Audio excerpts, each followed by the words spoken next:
کل کی جو پریس کانفرنس ہوئی اس سے بہت سخت مایوسی ہوئی. جو الفاظ استعمال کیے گئے ہیں وہ الفاظ مناسب نہیں تھے. پاکستان تحریک انصاف اس وقت اس ملک کی سب سے بڑی پولیٹیکل پارٹی ہے.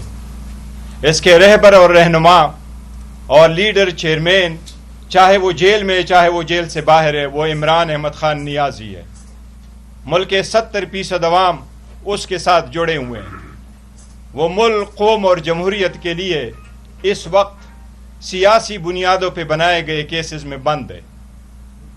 ہمارے ساتھ جو کچھ گزشتہ عرصہ میں ہوا ہے عوام کو بتانا ضروری ہے. 180 سیٹوں سے 91 کے ساتھ بیٹھے, آج 76 رہ گئے. ریزرو سیٹیں لی گئی. عورتوں بچوں پہ ظلم ہوا. ہمارے ساتھ جو زیادتیاں ہوئی ہیں وہ اپنی ایک داستان ہے. ہماری اپنی گھر کی سیٹ بھی چلی گئی, ہم نے کچھ بھی نہیں کہا. ہم صبر کرتے رہے کہ ملک میں جمہوریت ہو. ہم نے ہمیشہ سے یہ کہا ہے کہ پاکستان تحریک انصاف کا نظریہ, زاویہ, بیانیہ جمہوریت ہے, امن ہے, عملداری ہے, لا پہ قانون کی بالادستی ہے. اور خان صاحب نے ہمیشہ کہا ہے پاکستان بھی ہمارا, فوج بھی ہماری. جب مئی 2025 میں سخت وقت آیا تو باوجود اس کے کہ ہم کن سختیوں سے گزر گئے تھے, ہم پاکستان کے ساتھ رہے, عوام کے ساتھ رہے, افواج پاکستان کے ساتھ رہے.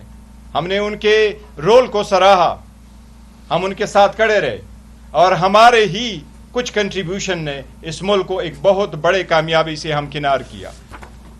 ہم یہ واضح کریں کہ اس کے باوجود کہ 26ویں ترمیم میں کیا ہوا تھا, 27ویں ترمیم کس طرح منظور ہوئی, ان سب کچھ کے بعد ہم سمجھ رہے تھے کہ شاید آخر کار ہم بہتری کی طرف چلے جائیں گے. لیکن کل کی جو پریس کانفرنس ہوئی اس سے بہت سخت مایوسی ہوئی. جو الفاظ استعمال کیے گئے ہیں وہ الفاظ مناسب نہیں تھے, وہ الفاظ غلط تھے.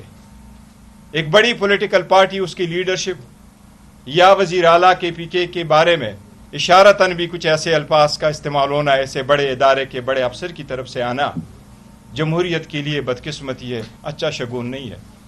ہم نہیں چاہتے کوئی ہے ہمارا دشمن ہی ہے کہ وہ پہ در پہ ایک دوسرے کے خلاف پریس کانفرنسوں سے خوش ہوگا. اس لیے میں نے ابتدا میں کہا کہ ہم کنفرنٹیشنل پریس کانفرنس نہیں کر رہے, لیکن واضح کرنا چاہ رہے کہ شاید کچھ لوگ لڑوانا چاہ رہے ہیں کہ بڑی پارٹی کے ورکر اور ایک بڑے ادارے کے لوگ کوئی آپس میں لڑ پڑے. ایسا ہرگز نہیں ہونا چاہیے. اپنے ایگو کو جانے دینا ہوگا, ایک دوسرے کو سپیس دینا ہوگا, کسی اچھی طرح سمت میں بڑھنا ہوگا.